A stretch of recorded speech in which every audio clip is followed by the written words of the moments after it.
Tidak semua proses pertumbuhan bisa dilalui bersama-sama.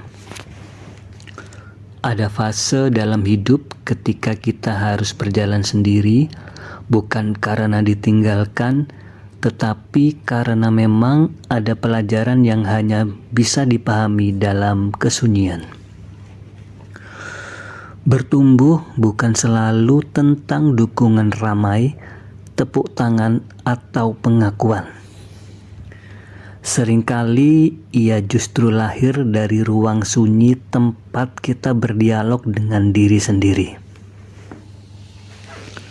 Kesendirian dalam proses bertumbuh sering disalahartikan sebagai kegagalan sosial atau tanda bahwa ada yang salah dengan diri kita.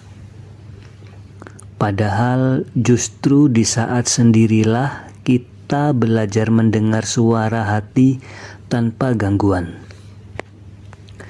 Kita mulai jujur pada diri sendiri tentang apa yang kita inginkan, apa yang menyakiti, dan apa yang selama ini kita paksakan demi terlihat baik di mata orang lain.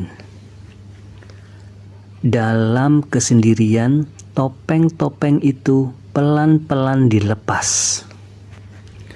Bertumbuh sendirian juga berarti belajar mengambil tanggung jawab penuh atas hidup sendiri. Tidak ada lagi tempat menyalahkan keadaan atau orang lain.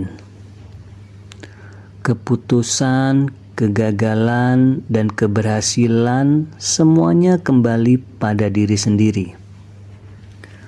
Proses ini berat, melelahkan, dan sering membuat kita ragu. Namun disitulah kedewasaan dibentuk, ketika kita berhenti menunggu diselamatkan dan mulai belajar berdiri. Ada saatnya jarak dari orang lain justru menyelamatkan kita. Jarak memberi ruang untuk pulih, memperbaiki diri, dan membangun ulang arah hidup.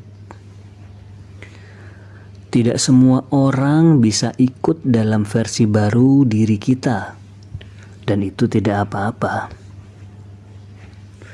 Bertumbuh seringkali berarti berpisah dengan kebiasaan lama, lingkungan yang tidak sehat, bahkan dengan orang-orang yang dulu terasa dekat.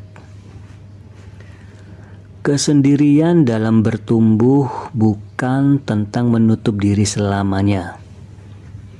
Ia hanyalah fase untuk menguatkan akar sebelum kembali membuka cabang.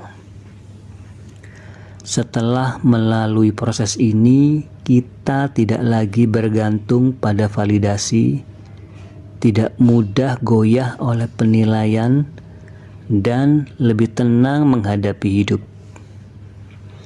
Kita tahu siapa diri kita dan kemana ingin melangkah. Pada akhirnya, bertumbuh memang kadang harus sendiri.